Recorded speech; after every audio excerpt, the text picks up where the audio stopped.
Break नंतर तुमचं स्वागत। आता आपण बघणार आहोत आपला महाराष्ट्र। महाराष्ट्रातली जी परिस्थिती आहे, पुढचा 1.5 तास आपण त्यावर चर्चा करणार आहोत आणि अत्यंत मनोरंजक आणि उद्बोधक असे आकडे आणि असे प्रश्न तुमच्या समोर येणार आहेत। आपण सुरुवात करूया महाराष्ट्रातल्या सर्वेपासून। पहिला प्रश्न बघा पडद्यावर। आघाडी सरकारच्या रिपोर्ट कार्ड विषयी आम्ही विचारलं या सगळ्या मतदारांना।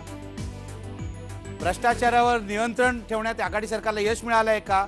तुम्ही बघा, 35% लोक म्हणतात जैसे थे परिस्थिती आहे, 31% म्हणतात बिघडली आहे परिस्थिती, 25% म्हणतात सुधारली आहे। रस्त्यांची अवस्था जैसे थे, वीज पुरवठा जैसे थे 40% लोक आहेत, रस्त्यांची अवस्था सुद्धा 40% लोक सांगतात जैसे थे आहे। पिण्याच्या पाण्याचा पुरवठा 40% लोक म्हणतात जैसे थे आहे। सिंचनाची स्थिती 41% लोक म्हणतात जैसे थे आहे। शेतकऱ्यांची स्थिती 41% लोक म्हणतात जैसे थे आहे। म्हणजे महाराष्ट्रातल्या परिस्थितीबाबत म्हणायचं तर या सरकारनं सुधारणा केलेली नाही, परिस्थिती जैसे थे आहे, पण परिस्थिती फारशी खालावलेली नाही असं या सर्वेतल्या बहुसंख्य लोकांचं म्हणणं आहे। पुढचा प्रश्न बघा, दुष्काळाचा सामना करण्यात सरकार यशस्वी ठरलंय का? बघा पडद्यावर। दुष्काळाचा सामना करण्यात सरकार यशस्वी ठरलंय असं म्हणणारे लोक बघा किती आहेत। पूर्णतः समाधानी असलेले लोक पूर्ण राज्यामध्ये 14% आहेत, ग्रामीण भागात 14% आहेत, मराठवाड्यात हे प्रमाण आणखी घसरतंय, 8% होतंय। आम्ही काहीसे समाधानी आहोत असं म्हणणारे लोक आहेत पूर्ण राज्यामध्ये 39%, ग्रामीण भागात 41%, मात्र मराठवाड्यात हे प्रमाण 30% आहे। काहीसे असमाधानी आहोत असं म्हणणारे लोक पूर्ण राज्यात 13% आहेत, ग्रामीण भागात 13% आहेत, मराठवाड्यात या असमाधानाचं प्रमाण वाढतंय, 26% होतंय। आणि आम्ही पूर्णतः असमाधानी आहोत असं म्हणणारे लोक आहेत पूर्ण राज्यात 24%, ग्रामीण भागात 24% आणि मराठवाड्यात 27%। याच्यामध्ये तुम्ही समाधानी असणारे जे लोक आहेत ते जर पाहिलेत तर पहिले दोन जर तुम्ही त्याची बेरीज घेतली गेलीत तर 39 अधिक 10 49 अधिक 4 53% लोक वेगवेगळ्या प्रमाणामध्ये समाधानी आहेत असं म्हणता येईल। असं याचा अर्थ असा की महाराष्ट्रातले, मराठवाडा वगळता उर्वरित महाराष्ट्रातले बहुसंख्य लोक हे दुष्काळाची परिस्थिती हाताळण्यात सरकारला यश आलंय असं म्हणतात। बघूया पुढचा प्रश्न, आघाडी सरकारची कामगिरी।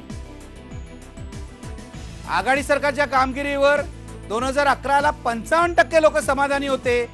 आश्चर्याचा धक्का बसेल तुम्हाला, एवढे सगळे आरोप होऊन 64% लोक आज समाधानी आहेत आघाडी सरकारच्या कामगिरीवर। हा धक्कादायक निकाल आहे सर्वेतला, पण 2011 पेक्षा समाधानीची परिस्थिती सुधारली आहे। 64% लोक आता समाधानी आहे आणि यामध्ये पृथ्वीराज चव्हाण यांच्या प्रतिमेचं योगदान किती आहे ते मी पाहुण्यांना विचारणार आहे। पुढचा प्रश्न बघा, काँग्रेस राष्ट्रवादी आघाडीचं भविष्य काय असेल असं विचारला आपण प्रश्न। काँग्रेस राष्ट्रवादीने आघाडी तोडावी असं 20% मतदारसंघ आहेत सर्व राज्यातले। काँग्रेस समर्थक म्हणतात 18% की तोडावी, राष्ट्रवादी समर्थक म्हणतात 21% की आघाडी तोडावी पण आघाडी कायम राहावी असं म्हणणाऱ्यांची संख्या जास्त आहे। सर्व मतदारांमध्ये 35% आहे, काँग्रेस समर्थकांमध्ये 55% आहे आणि राष्ट्रवादी समर्थकांमध्ये त्याहून अधिक म्हणजे 58%। याचा अर्थ आघाडी टिकावी असं काँग्रेस आणि राष्ट्रवादीच्या समर्थकांना वाटतंय। मी पहिल्यांदा जाणार आहे भाई जगताप यांच्याकडे। भाई, खूप खुशखबर आहे, अक्षरशः तुम्हाला मिठाई वाटावी असं वाटलं असेल, कारण तुमच्या सरकारविषयीचं समाधान जनतेमध्ये वाढलेलं आहे। काय कारण सांगाल? एवढे आरोप झाले, एवढ्या म्हणजे भ्रष्टाचाराच्या कथा आम्हाला ऐकायला मिळाल्या, एवढी वर्तमानपत्रामध्ये, टेलिव्हिजन चॅनलवर चर्चा झाली, तरी समाधान का वाढलंय? नाही, असं आहे की आपण एक लक्षात घ्या, 2011 आणि 2013चं कंपॅरिझन करत असताना आदरणीय राज्याचे मुख्यमंत्री जे स्वतः एक टेक्नोक्रॅट आहेत, एक वेगळा विचार करणारे असे आमचे मुख्यमंत्री आहेत आणि त्यांनी आणि उपमुख्यमंत्र्यांनी दोघांनी मिळून जे काय गेल्या ह्या 2 वर्षामध्ये जे काय निर्णय घेतले, विशेषतः मुख्यमंत्र्यांनी पुढाकार घेऊन या सगळ्या प्रक्रियेमध्ये जो त्यांनी जे काही हे घेतले, ज्यांच्यावर सुरुवातीला आपणही सगळ्यांनी आरोप केलेत, अनेक लोक बोलत होते नाही ते निर्णय घेण्यामध्ये हे आहेत, स्लो आहेत, फायली नाही राहिल्या, कारण मीच अनेक वेळा इथे येऊन आपल्या समोर अनेक वेळा याच्या आरोपीच्या पिंजऱ्यामध्ये तुम्ही मला उभं केलं होतं। आम्ही सांगितलं होतं आपल्याला की आपण थोडं थांबा, ते याच्या राष्ट्रीय राजकारणातनं इथे आलेत आणि एक उत्तम प्रशासक आहेत। आज महाराष्ट्राच्या जनतेने हा कौल देऊन हे या ठिकाणी अधोरेखित केलेलं आहे की मुख्यमंत्री पृथ्वीराजजी चव्हाण हे अतिशय कुशल असे राजकारणी आहेत आणि अतिशय चांगले हे आहेत प्रशासक आहेत असं मला वाटतं. आता या आकड्याने किरीटच्या पोटामध्ये गोळा येण्याची शक्यता जास्त आहे. आपल्याला सगळ्यांना इथे मुद्दाम सांगावंसं वाटेल की कारण हे त्या तुमच्या प्रश्नाचं उत्तर पण आहे त्याच्यामध्ये की एवढे आरोप, आता हे आरोप लावले कोणी, आकडेवारी कोणी ठरवली, आकडे फुगवून कोणी सांगितले, आकड्यांचं अगदी ते सगळं त्याचं गणित वगैरे मांडण्याचा जो काय प्रयत्न या ठिकाणी मग दोन्ही सभागृहामध्ये झाला, सभागृहाच्या बाहेर झाला आणि पत्रकार परिषदेत झाला आणि त्या सगळ्या ज्या गोष्टी होत्या त्याचा खरा जो काही निचोड आहे तोही लोकांना कळाला आणि त्यामुळे आरोप करत राहायचे, बेछूट आरोप करायचे आणि आपलं राजकीय गणित कुठेतरी साध्य करायला जायचं अशा प्रकारची जी काही एक तंत्रज्ञान किंवा एक स्ट्रॅटेजी या भाजपच्या सरकारने आणि विरोधकांनी जी आखली होती त्याला हे महाराष्ट्राच्या जनतेने दिलेलं चोख उत्तर आहे असं मला वाटतं. 9 महिने आहेत अजून निवडणुकीला, पण किरीट सोमय्या, धक्कादायक असा हा सर्वे आहे, निकाल आहे. महाराष्ट्रामधले 64% लोक काँग्रेस राष्ट्रवादी सरकारवर समाधानी आहे. आता तुम्ही काय म्हणणार, आमचा सर्वे चुकीचा ठरवणार का? नाही, मुळीच नाही. मी निश्चित सांगणार की काही प्रमाणात, परंतु अंडरलाईन करा, काही प्रमाणात महाराष्ट्रात काँग्रेस NCP विशेष करून पश्चिम महाराष्ट्रात आमची पोच कमी आहे, ते आम्ही पुढे जाऊ शकलो नाही. आता सर्वे करताना विशिष्ट प्रश्न तर कुठला तरी एक गुण म्हणा किंवा कुठला तरी एका क्षेत्रात त्यांनी अधिक चांगलं केलं असेल. लोकसभेचा निवडणूक आहे, यातच आपल्या सर्वेत जर आपण हा प्रश्न विचारला असेल किंवा विचारला किंवा लोकसभेचा निवडणूक आहे, तुम्ही केंद्र सरकारबद्दल तुमचं काय म्हणणं आहे, महागाईबद्दल काय म्हणणं आहे आणि महाराष्ट्राचा भ्रष्टाचाराबद्दल काय म्हणणं आहे, हा असा प्रश्न विचारला असता असेल तर मला माहित नाहीये. सोमय्याजी, हा प्रश्न विचारलाय, भ्रष्टाचारावर नियंत्रण मिळवण्यात यश मिळवलंय का असा प्रश्न विचारला होता. जैसे थे परिस्थिती आहे असं 35% लोक म्हणतायत. मी ते पुढे आणखीन म्हणतो. म्हणून लोकसभेचा निवडणुका असताना आपण आता लोकसभेची चर्चा करतोय म्हणजे हा विधानसभा पुढच्या नोव्हेंबरमध्ये येणार आहेत, परंतु लोकसभेच्या दृष्टीने वेगवेगळे मुद्दे येणार.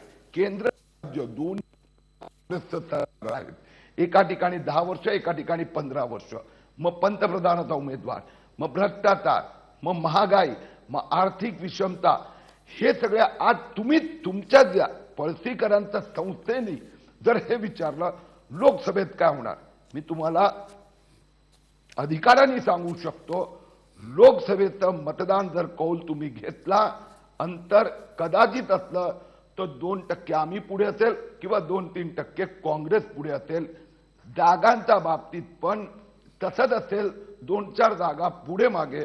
पण एक गोष्ट मी नक्की या सर्वेतना धडा घेणार की जेवढं जोरात आग्रहाने आम्ही लोकांमध्ये गेलं पाहिजे तिथे आम्ही कमी पडतोय हे निश्चित मी कबूल करणार. किरीटजी, धन्यवाद, तुम्ही हे कबूल केलं त्याबद्दल. पण तुम्ही जो प्रश्न म्हणतायत की लोकसभा निवडणुका आज झाल्या तर किती टक्के लोक मतं देतील किंवा किती जागा मिळतील, हा प्रश्न आपण विचारलाय. थोडं थांबा, पुढच्या सेगमेंट नंतरच्या सेगमेंटमध्ये तो घेणार आहे मी. पण ब्रेकपूर्वी मला जतीन देसाईंना विचारायचं आहे. जतीन देसाई, तुम्ही पत्रकार आहात, आपण सातत्याने म्हणतो की या सरकारचा कारभार जेवढा कार्यक्षम असायला हवा तेवढा नाही आहे, पण 64% लोक समाधानी आहेत. काय उत्तर द्याल? नाही, खरंच याचं मला आश्चर्य वाटतं. म्हणजे 64% लोक जेव्हा सरकारबद्दल, एकूण सरकारचं जे काही परफॉर्मन्स आहे, सरकारची जी काही कामगिरी आहे त्याबद्दल समाधान व्यक्त करतात, हे आश्चर्य निश्चितच आहे. पण मला असं वाटतं की त्याचं जे काही क्रेडिट जे काय आहे ते राज्यातल्या मुख्यमंत्र्याला दिलं पाहिजे, पृथ्वीराज चव्हाणला दिलं पाहिजे. कदाचित पृथ्वीराज चव्हाण जर नसते तर हे जे काही टक्केवारी जी काही आपल्याला दिसते ती कदाचित दिसली नसती, हे देखील आपण लक्षात घेतलं पाहिजे. मला 2-3 गोष्टींचा या ठिकाणी उल्लेख करायचा आहे की एकतर दुष्काळासंबंधी एक मराठवाडा सोडून बाकीच्या इतर भागातल्या लोकांनी समाधान व्यक्त केलेलं आहे. याचं खरंच आश्चर्य वाटतं. याचं कारण या दृष्टीनं की विदर्भ आपण जर पाहिला किंवा जळगाव या भागात जरी पाहिलं तर त्या ठिकाणी देखील ज्या काही पॉवर प्लांट्स आहेत, जे काही खाजगी पॉवर प्लांट जे काही येतात त्या ठिकाणी दुष्काळग्रस्त भागातलं पाणी देखील डायव्हर्ट केलं जातं. म्हणजे मला असं वाटतं की दुष्काळाचा जेव्हा आपण विचार करतो तेव्हा स्पेसिफिक त्या ठिकाणी दुष्काळग्रस्त भागातल्या लोकांचं जर टक्केवारी असती तर मला वाटतं की कदाचित थोडा त्यात फरक पडला असता आणि जे काही 53% लोकांनी जे काही समाधान व्यक्त केलेलं आहे तर समाधान व्यक्त केलं नसतं असं मला वाटतं. कारण दुष्काळग्रस्त भाग जे आहे त्या ठिकाणी सरकारकडनं ज्या स्वरूपानं लक्ष द्यायला पाहिजे होतं त्या स्वरूपानं लक्ष दिलं गेलेलं नाही. मला असं वाटतं की हे एक महत्त्वाचा मुद्दा आपण लक्षात घेतला पाहिजे. आणि खरंच मला आश्चर्य या गोष्टीचं वाटतं की जैसे थे म्हणजे कुठेतरी जैसे ते जेव्हा लोक म्हणतात त्याचा अर्थ अशा स्वरूपानं होतं लोक कुठेतरी पेसिमिस्ट झाले आहेत काय, नाही लोकांना जतीन काय देसाई, आशा. जतीन देसाई इथे एक प्रश्न तुम्हाला उपप्रश्न विचारतो. याचा अर्थ असाही होऊ शकतो की विरोधी पक्ष कमी पडतोय. ॲब्सोल्युटली. म्हणजे पेसिमिझम त्यातनं येतं की पेसिमिझम कशा स्वरूपानं येतं की जे काय आहे ते ठीक आहे, विरोधी पक्षांकडनं आम्हाला काही फारशी अपेक्षा नाही आणि सरकार मग कोणाचीही असो, एक्स असो किंवा वाय असो, ते असंच चालतं. म्हणजे हे जे काय पेसिमिझम यातनं जैसे त्यातनं जे काय व्यक्त होतं ते माझ्या दृष्टीनं अत्यंत चिंताजनक आहे. आणि कुठेतरी की लोकांनी स्पष्ट मतं दिलं पाहिजे की बाबा समाधानी आहात की नाही, की अशा स्वरूपानं जैसे ते किंवा माहीत नाही अशा स्वरूपानं जे काय आहे अशा स्वरूपानं यात असता कामा नये असं मला वाटतं. आणि म्हणून हे जे काही जैसे ते जे काय आहे ते अत्यंत चिंताजनक बाबत आहे. चिंताजनक आहे असं तुम्ही म्हणताय, पण विरोधी पक्षांवर सुद्धा ही एक प्रतिक्रिया आहे जनतेची असं म्हणायला हरकत नाही. आणि ह्या विरोधी पक्षांबद्दल लोक काय म्हणतायत हे मी तुम्हाला पुढच्या सेगमेंटमध्ये दाखवणार आहे. आता घेऊया एक ब्रेक.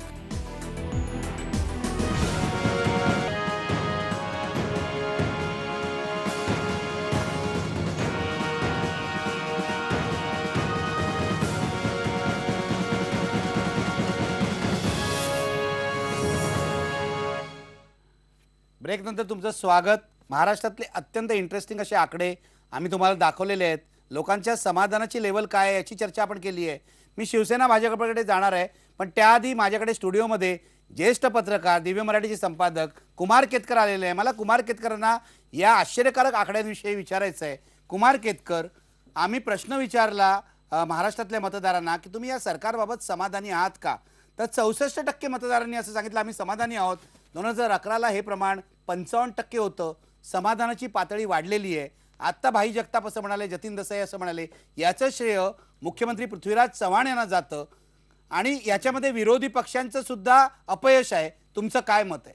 म्हणजे खरं असं म्हणता येईल की एका अर्थाने हे श्रेय विरोधी पक्षांचं आहे की विरोधी पक्षांनी जो काही एकूण त्यांचा परफॉर्मन्स दिला गेल्या 3 वर्षामध्ये त्या परफॉर्मन्सकडे पाहून लोक म्हणले ह्यांच्यापेक्षा काँग्रेस आणि NCPची आघाडीच बरी, अशा अर्थाने ते असेल.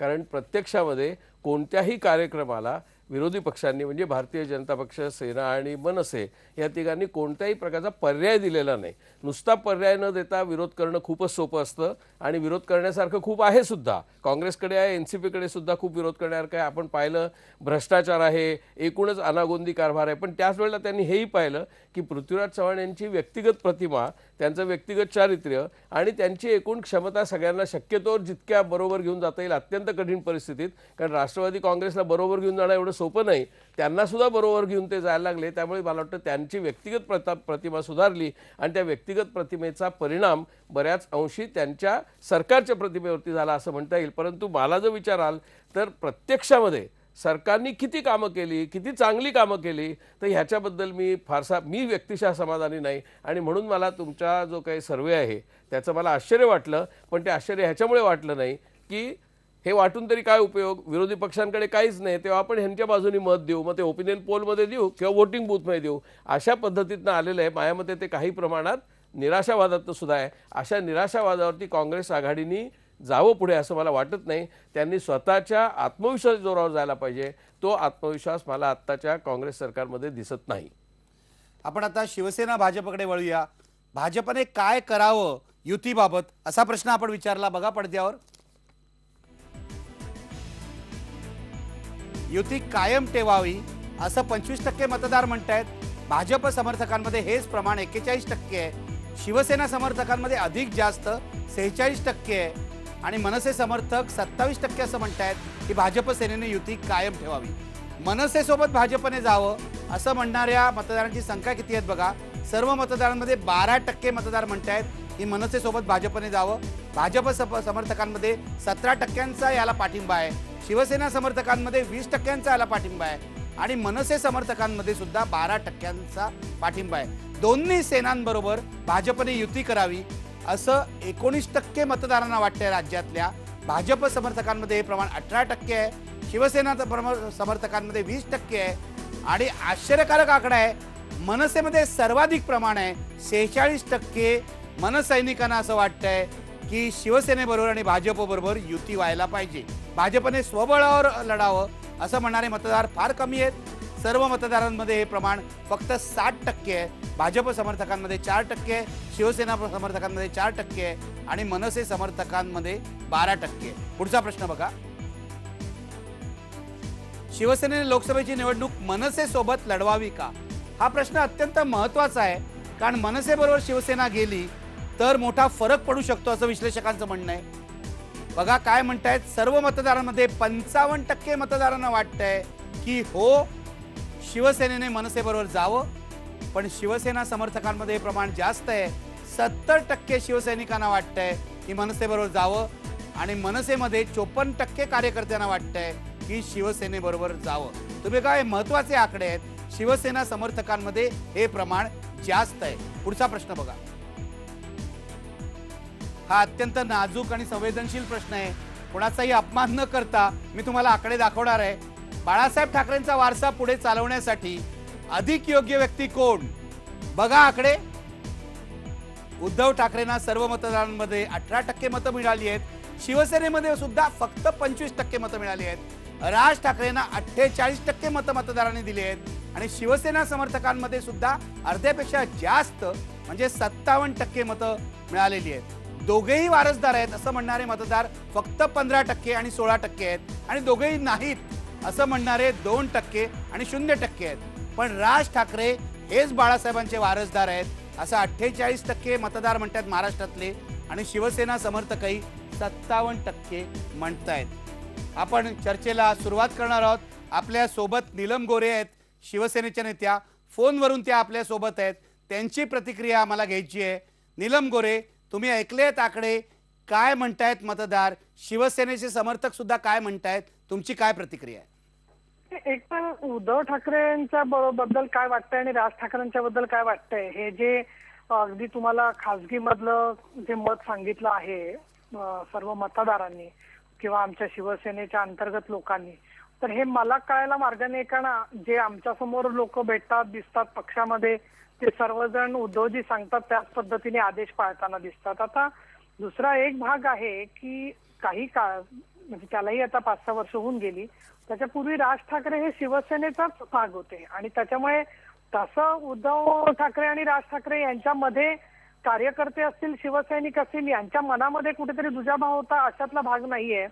त्याचा एक परिणाम असू शकतो असं मला वाटतं. पण बाळासाहेब ठाकरेंचा वारसा पुढे चालवण्यासाठी अधिक योग्य कोण, तर असं मत तुमच्या सर्वेक्षणामध्ये मांडलेलं आहे. त्याच्यावर मी तर काही प्रतिक्रिया देऊ शकत नाही, कारण तुम्हाला माहिती आहे की उद्धवजी ठाकरे शिवसेनेचे पक्षप्रमुख आहेत म्हटल्यावरती त्यांच्यावरतीच आमचा पूर्ण विश्वास आहे. अगदी बरोबर नीलमताई, अगदी बरोबर आहे. मी तुमची भूमिका समजू शकतो. पण एक महत्वाचा प्रश्न आहे, शिवसेनेने मनसे सोबत निवडणूक लढवावी का?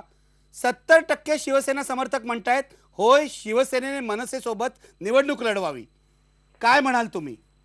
असे दोन गोष्टी आहेत त्याच्यामध्ये की महाराष्ट्र नवनिर्माण सेनेची राजकीय भूमिका काय आहे, काँग्रेसच्या बाजूने आहे का काँग्रेसच्या विरुद्ध आहे का निवडणुकीच्या वेळेला अजून काही असणार आहे, हा प्रश्न आपल्या या सर्वेक्षणात घेणं अशक्यच आहे. कारण आता तुम्ही गृहीत धरलेलं आहे की ते विरुद्ध निवडणूक लढवणार आणि काँग्रेसच्या आणि एनसीपीच्या विरोधामध्ये लढवणार आणि तेच शिवसेनेतले जे लोक असतील मतदान करणारे त्यांनी पण गृहीत धरलेले आहेत. खरा प्रश्न हा आहे की अशा पद्धतीने समजा शिवसेनेच्या समर्थकांना वाटत असेल तरी मनसेच्या समर्थकांनाही तसंच वाटताना दिसतंय. म्हणजे सर्वे खरा आहे असं आपण गृहीत धरलं तर काँग्रेस विरोधामध्ये शिवसेना आणि मनसे आणि भारतीय जनता पक्ष सुद्धा यांनी एकत्र येऊन लढावं असं वाटणं हे सर्वसामान्यपणे मला असं वाटतं की ते समजून घेण्यासारखी गोष्ट आहे. आता शिवसेनेच्या समर्थनामध्ये भाजप शिवाय फक्त मनसेच्या बद्दल ती लढवावी का लढवू नये हा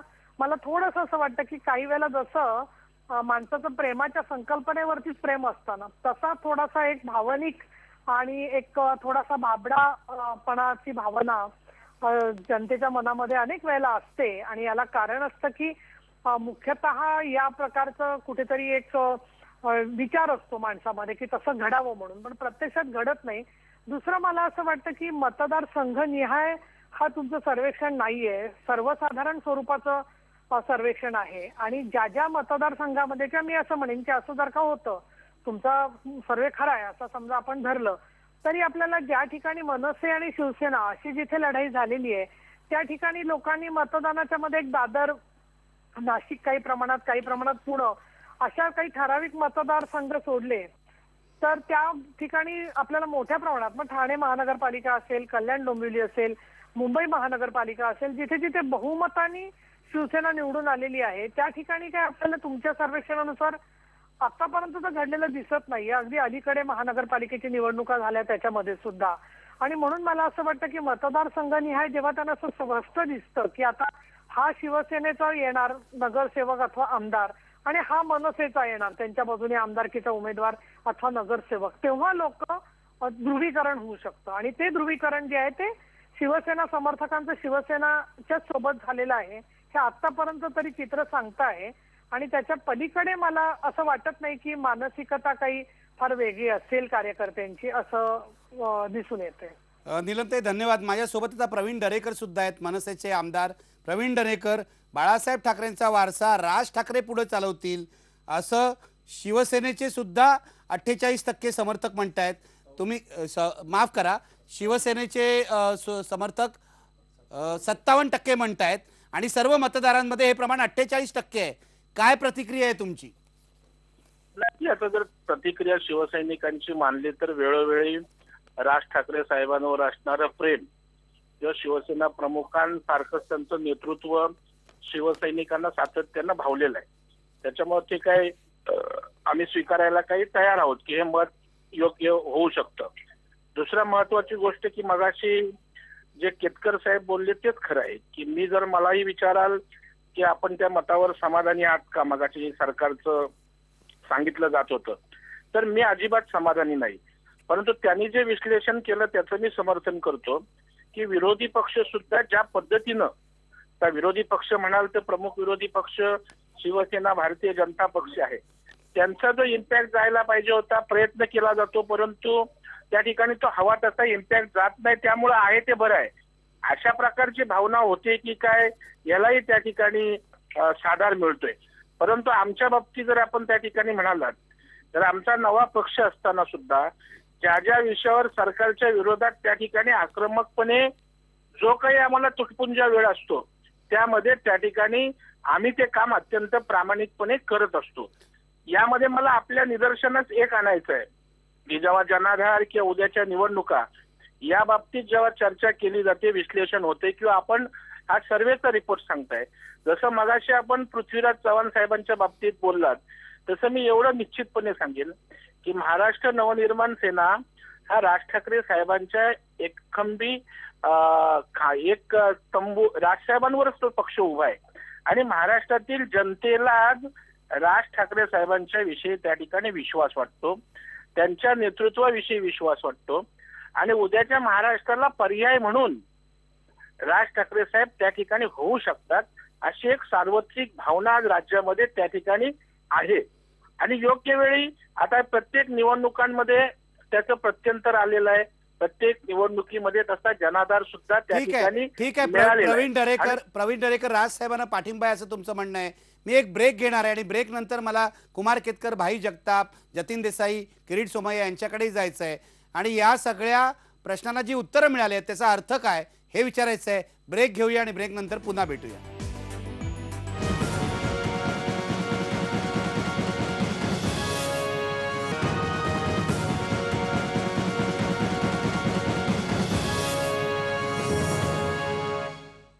शिवसेना आणि मनसेच्या मुद्द्यावर मी चर्चा करणार आहे, पण त्याआधी बघूया महाराष्ट्रातले आकडे. कुणाला किती जागा मिळतील आणि काय टक्केवारी असेल बघा पडद्यावर. आज निवडणुका झाल्या तर मतांची टक्केवारी बघा. काँग्रेस राष्ट्रवादीला 43% मतं मिळतील, याचा अर्थ 2009 पेक्षा 4% वाढतील. शिवसेना भाजपची मतं वाढणार आहेत, 35 ते 36% होणार आहेत. मनसेची मतं वाढत आहेत, 4 ते 5% होत आहेत. आणि इतरांना 22% मतं गेल्या वेळेला होती, ती कमी होऊन 16%वर आली आहे. हीच मतं काँग्रेस राष्ट्रवादी शिवसेना भाजप मनसेमध्ये विभागली गेल्याचं आपल्याला चित्र दिसतंय. पुढे बघूया जागा कशा मिळतील.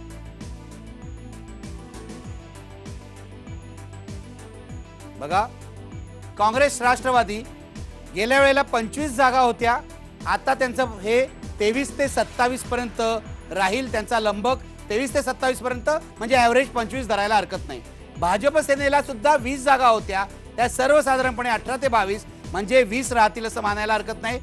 मनसेला 0 जागा होत्या, त्यांना एखादी जागा मिळू शकते. इतरांकडे 3 जागा होत्या, त्याही 0 ते 4 मध्ये फेरफार होईल. पण साधारणपणे महाराष्ट्रातली परिस्थिती जशी 2009ला होती तशीच राहील असं या सर्वेवरून दिसतंय. मी जाणार आहे कुमार केतकर यांच्याकडे. कुमार केतकर, हे आकडे पाहिले की महाराष्ट्रातल्या परिस्थितीत फार बदल नाही आहे. गुजरातमध्ये मोदींना स्वीप आहे, पण त्याचा फायदा महाराष्ट्रात भाजप सेनेला होताना दिसत नाही आहे. काय सांगाल? पहिली गोष्ट म्हणजे महाराष्ट्रामधली ही परिस्थिती ही लोकसभेची आहे. लोकसभेमध्ये साधारणपणे तसंच चित्र दिसेल हे आपण स्वाभाविक मानू शकतो. परंतु ह्याच्या आधारे जर आपण विधानसभेसंबंधातली कन्क्लुजन्स काढले, निष्कर्ष काढले, तर ते मात्र योग्य ठरणार नाहीत. लोकसभेसंबंधामध्ये काय येणार, तर आत्तापर्यंत तुम्ही पाहाल की शिवसेना काय किंवा मनसे काय यांनी दोघांनी मनातल्या मनात असं स्वीकारलेलं आहे की त्यांचा प्रादेशिक पक्ष आहे. त्यांना परराष्ट्रविषयक भूमिका काय, अर्थविषयक भूमिका काय, संरक्षणविषयक भूमिका काय, टेररिझम थांबवा वगैरे असं बोलण्याच्या पलीकडे त्यांच्याकडे राष्ट्रीय पातळीवरती कोणत्याही मुद्द्यावरती काही भूमिका नाही. मुद्दा क्रमांक 1. मुद्दा क्रमांक 2 असा की इतके वर्ष शिवसेना आज आपल्यामध्ये आहे. 1966 साली स्थापन झालेली ही संघटना, पण यांचं इन्स्टिट्यूशनल वर्क, संस्थात्मक कार्य संबंध महाराष्ट्रात किती आहे? जसं काँग्रेस आणि राष्ट्रवादीकडे साखर कारखाने आहेत, बँका आहेत, शाळा आहेत, कॉलेज आहेत, पतपेढ्या आहेत, खरेदी विक्री संघ आहेत आणि शेतकरी संघ आहेत, शिवाय असं जे एक नेटवर्क लागतं शेवटी लोकांपर्यंत जाण्याचं, ते केवळ राजकीय नेटवर्क नसतं, ते राजकीय नेटवर्कच्या पलीकडचं नेटवर्क असतं. अगदी सांस्कृतिक संघटनासुद्धा आहेत. त्या शिवसेना भारतीय जनता पक्ष आणि मनसेकडे नाही आहेत. भारतीय जनता पक्षाने काही काही ताब्यात घेतल्या आहेत शिक्षण संस्था, आणि त्या शिक्षण संस्था ताब्यात घेऊन त्याच्यामार्फत करतात. अलीकडे त्यांनी थोडेसे कारखानेही घेतलेले आहेत. परंतु ज्याला जैव संबंध म्हणतात सर्वसामान्य शेतकऱ्याशी किंवा सर्वसामान्य माणसाशी, तसा काही शिवसेना भाजप मनसेचा नाही. अजूनही मनसे शिवसेनेकडे कोणताही इन्स्टिट्यूशनल प्रोग्राम सुद्धा नाही. शहरांमध्ये या इन्स्टिट्यूशनल प्रोग्रामचा उपयोग होत नाही, म्हणून ते शहरांमध्ये निवडून येतात. मुंबईमध्ये काही साखर कारखाना नाही, पतपेढी नाही, शेतकरी खरेदी विक्री संघ नाही. मुंबईचा जो मराठी माणूस आहे त्याला जे असं वाटत असतं की आपला काहीतरी आपल्यावरती अन्याय होतोय, त्या भावनेनी तो सर्व मराठी माणूस एकत्र येऊ शकतो आणि त्याला अशा प्रकारच्या इन्स्टिट्यूशनल फ्रेमवर्कची गरज नाही हे त्याला वाटतं, आणि म्हणून तो शिवसेनेकडे जाऊ शकतो भावनात्मकदृष्ट्या आणि त्याच्या मागणीच्या दृष्टिकोनातनं. त्याला असं वाटतं शिवसेना न्याय देईल. पण शिवसेना मुंबईमध्ये तरी किंवा मनसेने मुंबईत तरी ह्या काळामध्ये गेल्या 66 सालपासून आत्तापर्यंत कोणत्या प्रकारचं संस्थात्मक उभारणी केली की ज्याच्या आधारे एक लोक त्या चळवळ जी आहे त्यांची मराठी माणसांना नोकऱ्या मिळवून देण्याची ती सोडली, तर ह्यांनी काही प्रमाणात एकदा मध्ये प्रयत्न केला की आपण मराठी माणसांचे व्यवसाय वाढवून द्यावे वगैरे. परंतु संस्थात्मक पातळीवरती मराठी माणसांना काहीतरी मार्गदर्शन करण्यासाठी, मराठी माणसांना उत्तेजन देण्यासाठी, मराठी माणसांना एकत्र व्यवसायाने आर्थिकदृष्ट्या बांधून जे काही म्हटलं जातं मारवाडी गुजरात्यांची मुंबई आहे आणि भांडी घासा तुमची, असं जे मराठी माणसाबद्दल तुच्छतेने काही प्रमाणात गुजरात्यांकडे बोललं जातं असं म्हणतात, ते जे म्हटलं आहे त्याचा एक जो न्यूनगंड मराठी माणसात आहे, तो न्यूनगंड संघटित करणं म्हणजे मराठी अस्मिता नाही. आत्ता मराठी अस्मिता म्हणजे न्यूनगंड संघटित करण्याचं झालंय, संस्थात्मक कार्य झालेलं नाही. त्यामुळे त्यांना मुंबईमध्ये, ठाण्यामध्ये, नाशिकमध्ये पाठिंबा मिळतो, परंतु जिथे जिथे संस्थात्मक गरज आहे तिथे शिवसेना भाजपला पाठिंबा मिळत नाही. लोकसभेच्या निवडणुकांमध्ये त्या संस्थात्मक पाठिंब्याचा उपयोग पडतो, कारण लोकसभेमध्ये काँग्रेसला काहीतरी भूमिका आहे, परराष्ट्र विषयक आहे, सुरक्षा विषयक आहे, अर्थविषयक आहे, आणि ती भूमिका मांडण्यासाठी साहजिकच महाराष्ट्रातल्या ग्रामीण मतदाराला तो किती असंतुष्ट असला, नाराज असला तरी वाटतं की काँग्रेसचा कारभार निदान केंद्रासाठी ठीक आहे. म्हणून म्हटलं की लोकसभेमध्ये ही आकडेवारी बरोबर कदाचित येईलही, परंतु याचा अर्थ महाराष्ट्रात असंतोष नाही असं नाही, तो सरकार विरोधी पण असंतोष आहे. आणि याचा अर्थ असाही आहे की भाजप सेना आणि मनसे यांच्याबद्दलही फारसे लोक खुश नाहीत. त्यामुळे महाराष्ट्राचा मतदार खरं म्हणजे एका अर्थाने कोंडीत आहे. सत्तेवरती समाधान नाही आणि सत्ता विरोधकांच्याबद्दल आकर्षण नाही, अशा परिस्थितीत तो आहे. किरीट सोमय्या, मगाशी तुम्ही हे मान्य केलं होतं की जेवढं काम करायला पाहिजे विरोधकांनी तेवढं झालं नाहीये. आता या जागांचे आकडे, मतांचं पर्सेंटेज पाहून तुमचं काय म्हणणं आहे? मी निश्चितपणे सांगतो की आज पण भाजप सेना आणि काँग्रेस एनसीपी मध्ये जास्त अंतर नाहीये. आपण लोकसभेच्या दृष्टीने म्हटलं तर यात आणखीन काय काय गोष्टी पुढे येणार आहेत. गोष्टी पुढे येणार केंद्र सरकारचा कारभार, पुढे येणार केंद्रातलं नेतृत्व, पुढे येणार नरेंद्र मोदी विरुद्ध क्वेश्चन मार्क, पुढे येणार आहेत की जे केंद्र सरकारने केलेले भ्रष्टाचार, महागाई. ही मी कुमार केतकरांची गोष्ट निश्चितपणे विचारण्यासारखी आहे. मान्य करतो की ज्या पद्धतीने महाराष्ट्रात आक्रमक विरोधी पक्ष, ज्या पद्धतीने पर्याय वाटलं पाहिजे लोकांच्या मनात, आता विश्वास मला असं दिसतंय की उभं करण्यासाठी आम्हाला खूप मेहनत करावी लागणार आहे. लोक त्रस्त आहे. नाही तर तुम्ही पहा ना, गेल्या वेळी सारखाच जागा 20 आणि 24 काय फार अंतर नाही आहेत आणि त्यात आमच्या मतांचं विभाजन होते, हेही मोठं कारण आहे हो. पण जर ज्यावेळी हे दिसते लोकांना की लोकसभेत बाबा भाजप सेना युतीत उभी राहू शकते, त्यांच्याकडे पर्याय आहे, नरेंद्र मोदी आहेत, तर निश्चितपणे लोकसभेत हा जो कल आहे अधिक मोठ्या प्रमाणात भाजप सेनेचा बदल येणार. त्यासाठी ज्या पद्धतीने कुमार केतकरांनी सांगितलं की भ्रष्टाचार, निष्फळता तर तुम्ही सांगा, परंतु पर्याय, विकल्प, आम्ही सत्तेवर आलो, आमचं हे मॉडेल आहेत, हे सांगण्यासाठी पण आम्हाला जोरात पुढे यावं लागणार. आम्ही आपल्या सर्वेतून निश्चितपणे हे शिकूया की पुढच्या 6 महिन्यात या गोष्टी लक्षात घेऊन पुढे जाऊन आम्ही महाराष्ट्रात पण काँग्रेस एनसीपी पेक्षा पुढे जाऊ. किरीट सोमय्या, तुम्हाला जायचं आहे पण ब्रेकपूर्वी एक प्रश्न विचारतो. मनसे बरोबर युती केली तर या परिस्थितीत फरक पडेल असं तुम्हाला वाटतं का? मी आपल्याला एक गोष्ट स्पष्ट सांगतो, हे मतदान लोकसभेसाठी आणि यावेळीचं लोकसभेचं मतदान हे पंतप्रधान, देशाचा नेता, विश्वसनीयता, विकल्प, विकास, हे गोष्टी, हे पॉइंट अधिक मोठे राहणार आहेत. तुम्ही जसं गुजरातमध्ये पाहिलं की विधानसभापेक्षाही लोकसभेत 9% पुढे जात आहे, क्लीन स्वीप मिळतंय. महाराष्ट्रात एका बाजूला 64% लोक समाधान व्यक्त करून पण लोकसभेसाठी कोण, तर काँग्रेस आणि भाजप इक्वल ऑलमोस्ट अशा लाईनीवर जात आहेत. म्हणून लोकसभेच्या दृष्टीने विचार करायचा झाला तर इथे भाजप सेना, नरेंद्र मोदी. नाही, किरीट सोमय्या, तुम्ही माझ्या प्रश्नाचं उत्तर नाही दिलं. किरीट सोमय्या, गेल्या लोकसभा निवडणुकीला मुंबईतल्या तुमच्या 3 जागा मनसेमुळे गेल्या होत्या आणि तिथे काँग्रेसला यश मिळालं होतं. उत्तर मुंबईतली जागा बघा किंवा प्रिया दत्तची जागा बघा, तिथे मनसेने तुमची मतं कापलेली होती. यावेळेला मनसेबरोबर युती केली तर फरक पडेल का? मी आपल्याला फार स्पष्टपणे सांगतो, स्पष्ट, भारतीय जनता पक्ष विपक्षांचा मतांचं विभाजन जेवढं कमी होईल तेवढी इच्छा आहे, प्रयत्न. परंतु ते विपक्षाचं मताचं विभाजन आम्ही पर्यायी विकल्प आहोत, या दृष्टीने आम्ही अग्रेसिव्हली पुढे जाणार आहोत की नरेंद्र मोदी देशाचा पंतप्रधान आहे आणि मग लोकच विपक्षांचा मतांचं विभाजन नाही होऊ देणार आणि ते जो खरा विकल्प आहे, जो खरा पर्याय आहे, जो केंद्रात या भ्रष्टाचार काढणार, महागाई हलवणार, तो जो विकल्प असेल त्यालाच मतं देणार. म्हणून यावेळी लोकसभेत मतदान विपक्षांत एका बाजूनी होणार, एवढं मी तुम्हाला खात्रीपूर्वक सांगतो. ठीक आहे, तुमची आशा जोरदार आहे, प्रबळ आहे, आशा अमर असते असं म्हणतात. किरीट सोमय्या, धन्यवाद या विश्लेषणाबद्दल. मी ब्रेक घेणार आहे आणि ब्रेक नंतर भाई जगताप आणि जतीन देसाईंकडे जाणार आहे. आपल्यासोबत डॉक्टर सुहास पळशीकर सुद्धा येणार आहेत, त्यांच्याकडेही जाणार आहे आणि कुमार केतकर तर आहेतच. ब्रेक घेऊया, पुन्हा भेटूया.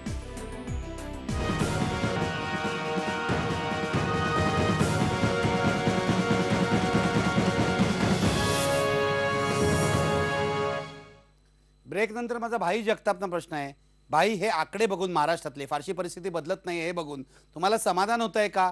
विरोधी पक्षांनीही किरीट सोमय्यांनी विरोधी पक्षांचे जे ड्रॉबॅक्स आहेत दोष आहेत ते मान्य केलेले आहेत. असं आहे की निखिलजी एकतर जी आकडेवारी आपण दिली आता जी कन्व्हिनियंटली आपण आकडे स्वीकारायचे आणि मग कन्व्हिनियंटली नकारायचं असं काही मी करणार नाही.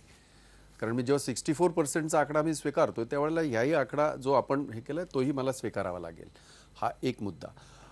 परंतु किरीट सोमय्यांना ठीक आहे त्यांना जे काय बोलायचं ते बोलू द्या. परंतु एकंदरीत जर महाराष्ट्राची आपण संपूर्ण रिजनवारी जरी परिस्थिती पाहिली तर आपल्या लक्षात येईल की आणि जी तुमच्या आकडेवारीमध्ये सुद्धा आहे त्याच्यामध्ये पर्सेंटेज 4%ने आमचं काँग्रेस आणि NCPचं मताधिक्य जे आहे वाढतंय. जाहीर आहे की ते त्या 4% जे वाढते ते कुठं जाणार तर ते कन्वर्ट होईल काही जागांमध्ये असा माझा विश्वास आहे. एक गोष्ट कुमार मामा म्हणाले त्यांच्या पूर्ण ह्याच्याशी सहमत न होता एक गोष्ट फक्त मी आपल्या निदर्शनास आणून देतो कुमार मामा इकडे की मुंबईच्या 36 जागांपैकी आपण ह्याचं म्हणालात म्हणून कारण आजचा तो विश्लेषणाचा विषय नसला तरी आपण म्हणालात की ह्याच्यामध्ये आपल्या विधानसभेमध्ये आपण शहरी भागामध्ये जे म्हणालात शहरी भागामध्ये सुद्धा आपण बघा 36 पैकी आमच्यात 17 जागा काँग्रेसच्या आहेत आणि 3 जागा NCPच्या आहेत. जवळजवळ 20 जागा आमच्या आहेत. आपण पुण्यामध्ये बघा आपण ठाण्यामध्ये बघा आपण नागपुरात बघा आपण औरंगाबादेमध्ये बघा तर असं नाही आहे. मला आपल्याला नम्रपणे सांगावंसं वाटेल. आणि म्हणून या सगळ्या जागा आज आमच्याकडे शाबूत आहेत.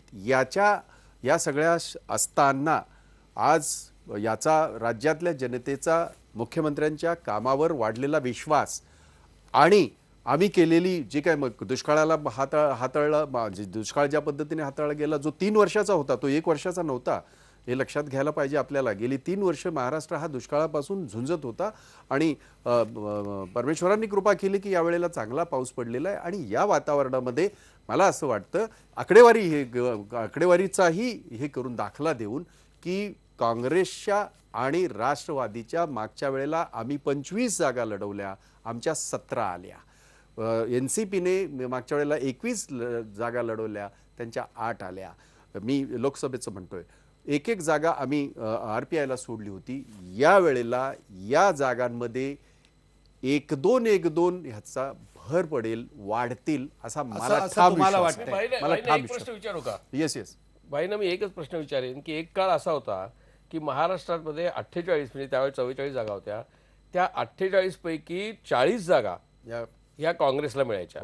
ठीक आहे पुढे काँग्रेस पक्ष फुटला आणि त्याच्यातनं NCP तयार झाला. पण काँग्रेस आणि NCP एकत्र आल्यानंतर त्यांना कधीही 40ची महत्वाकांक्षा ठेवता आलेली नाही. त्यांना कायम आपल्या दोघांमधनं मिळून कशा तरी 30 मिळाल्या तर आपण खूप खुश आहोत अशा प्रकारची भाषा करावी लागते. हाच मोठा पराभव आहे. म्हणजे याचा अर्थ 18 जागा कमी स्वीकारायची मानसिकता काँग्रेसनी घेतलेली. काँग्रेस म्हणजे काँग्रेस आणि राष्ट्रवादी कारण राष्ट्रवादींचे आई वडील म्हणजे काँग्रेसच. त्याच्यामुळे मला असं वाटतं की काँग्रेसनी हे आता थोडक्यात समाधान मानायची परिस्थिती स्वतःवर आणलेली आहे की ठीक आहे 25च्या आमच्या तुम्ही म्हणता तसं 4% वाढून 30 होतील 32 होतील तरी पण 16 तुमच्याबरोबरच्या गेल्या. नाही हे अगदी मान्य आहे. म्हणजे कुमार मामा आपण जे म्हणताय ते पूर्णतः मान्य आहे. त्यावेळचं राजकारण त्यावेळचा राजकारणाचा बाज आणि आताचं राजकारण याच्यामध्ये जमीन आसमानाचा फरक झाला. आपण साक्षीदारात आपण 50 वर्ष लिहित आहात आणि 50 वर्ष आपण अगदी प्रकर्षाने ह्या सगळ्या गोष्टीचा आपण अभ्यासक आहात. मी अलीकडे त्या ह्याच्यामध्ये आलो तरी सुद्धा मला या ठिकाणी आपल्याला नम्रपणे सांगावंसं वाटेल की बदलत्या राजकारणाचा बाज लक्षात घेऊन ज्याच्यामध्ये प्रादेशिक पक्षांचा झालेला जो हे आहे वाढता प्रभाव देशभरातला फक्त महाराष्ट्रातला नाही त्यामुळे ह्या गोष्टी सगळ्या अपेक्षित आहे. या गोष्टीचं नक्कीच आम्हाला हे राहील मनामध्ये की एक मनामध्ये ती भावना राहील की एकेकाळी आम्ही 40+ होत होतो यावेळेला होत नाही. पण त्यावेळेला आम्ही आपण म्हणताय तसे 44 होते तर 44 जागा काँग्रेस लढत होती. मी मुद्दाम आपल्याला सांगितलं 25 जागा आम्ही लढल्या त्याच्यातला आम्हाला 17 आल्या. त्याच्यावरही समाधान नाही हे मला नम्रपणे या ठिकाणी म्हणजे काँग्रेसचं जे परंपरागत असा हा बालेकिल्ला होता त्यालाही काही प्रमाणात तडे गेले तसं कुमार केतकर सुचवत आहेत. पण जतीन देसाई मला तुम्हाला विचारायचं आहे मला पुढे जायचं आहे की आणखी 9 महिने आहेत निवडणुकीला. या 9 महिन्यामध्ये महाराष्ट्रातल्या परिस्थितीत फरक पडेल का? मनसे जर शिवसेना भाजपबरोबर आली तर हे निकाल वेगळे दिसतील का? निश्चितच मला असं करून वाटतं की नरेंद्र मोदी फॅक्टर जो आहे तो आपण कुठेतरी लक्षात घेतला पाहिजे. आणि नरेंद्र मोदी आणि राज ठाकरे यांचे जे काही संबंध आहेत, म्हणजे राज ठाकरे गुजरातच्या एकूण जे काही मॉडेल जे आहे, गुजरातच्या आर्थिक विकासाचं जे काही मॉडेल आहे त्यात खूप प्रभावित झालेलं आहे.